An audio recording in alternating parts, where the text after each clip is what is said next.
Police investigations underway as a newborn baby is abducted from a hospital in Jamaica.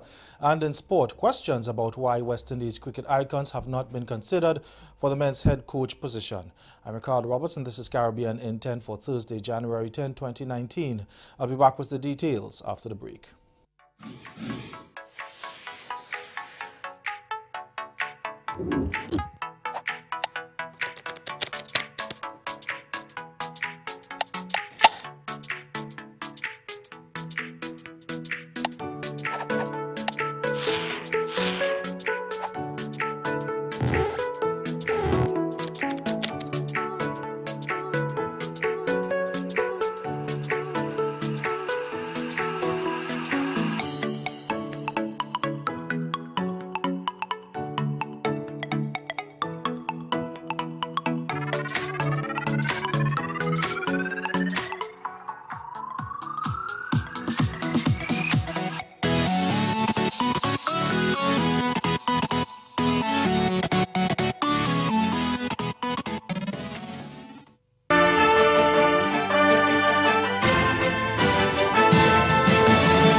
We begin in Jamaica, where the administration of the Victoria Jubilee Hospital has admitted that a security breach facilitated the abduction of a newborn from the facility yesterday morning.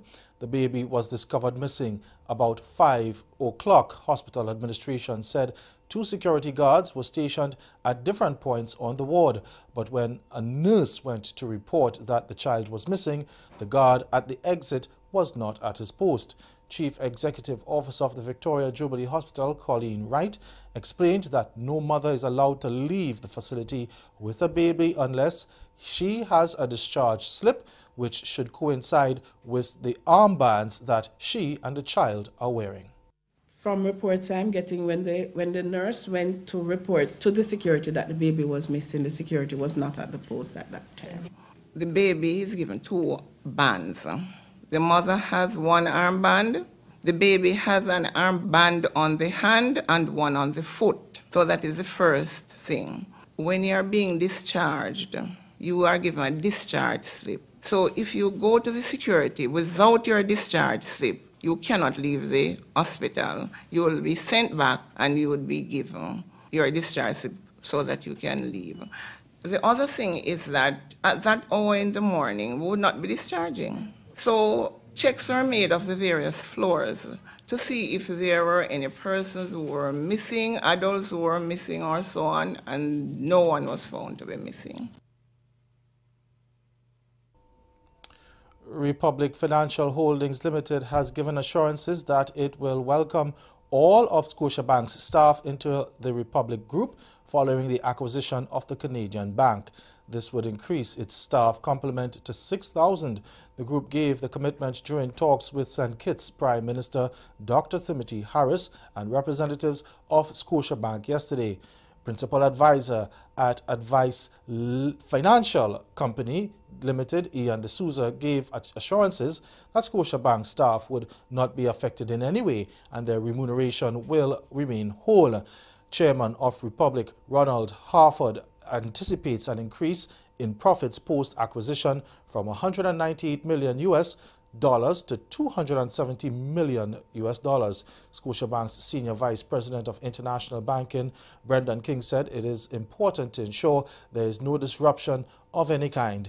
Republic late last year announced plans to acquire Scotiabank operations in 9 Caribbean territories. Over in the Bahamas now, where there are calls for the appointment of a Chief Justice. In an address to mark the opening of the legal year, Acting Chief Justice Vera Watkins raised concerns that an appointment has not been made since the passing of the former Chief Justice last August. She says this has implications for the proper administration of justice in the country. More in this report from ZNS Network News. In the country, the Chief Justice post became vacant following the death of Chief Justice Stephen Isaacs last August, who also served as acting Chief Justice for some 8 months before he got the post. Watkins was confirmed as acting Chief Justice back on September of last year. The fact that the judiciary is still without a substantive Chief Justice has been a tremendous challenge, as it is difficult for the judiciary to make any long-term plans for the future. But while it may be so that I am sitting in this chair as acting Chief Justice at this moment, I am not certain as to whether I will be sitting in this chair later on today.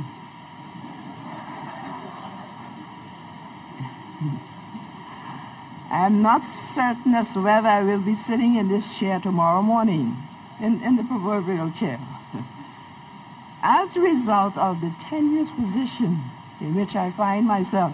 The acting Chief Justice also cited the urgent need for additional judges on the civil and criminal side of the court. There is a need for 20 judges at this present time. The judges hearing civil matters are inundated with cases. At the present time, 5 judges are assigned to civil matters. This means that there are twice as many judges hearing criminal matters. And stay with us, your Midday Sport is next. Red Rat Dean, the man responsible for hits like Shelly-Ann, A Me She Want, and Tight Up Skirt, has been out of sight and mind, but he apparently has been on top of everything dancehall, and according to him, he has never stopped putting out records. He's been working alongside his musical partner Pascali, who he met 10 years ago. Currently, he's preparing projects for 2019 and has 11 songs under his belt, to which he says he's looking for some Grammys.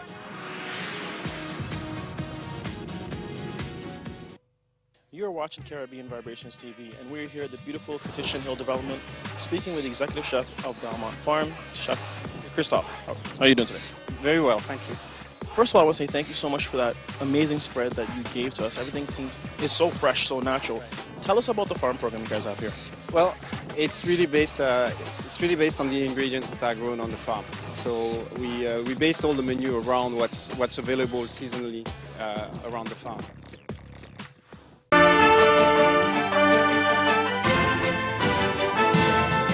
Legendary former captain Clive Lloyd has lamented the snubbing of fellow West Indian icon Desmond Haynes for the post of men's head coach. He says it's unfortunate that great former players continues to be ignored for the position.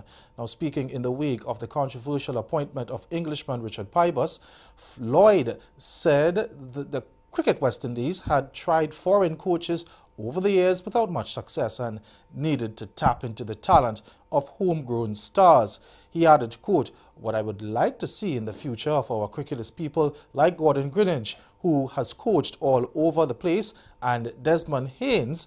These guys know about cricket and our cricketers, and they are not getting a chance to show what talents they have, and I think it's about time we start to do something of that nature. We've tried a lot of overseas coaches, and we're still at number 8 in tests and number 9 in one-dayers," end quote.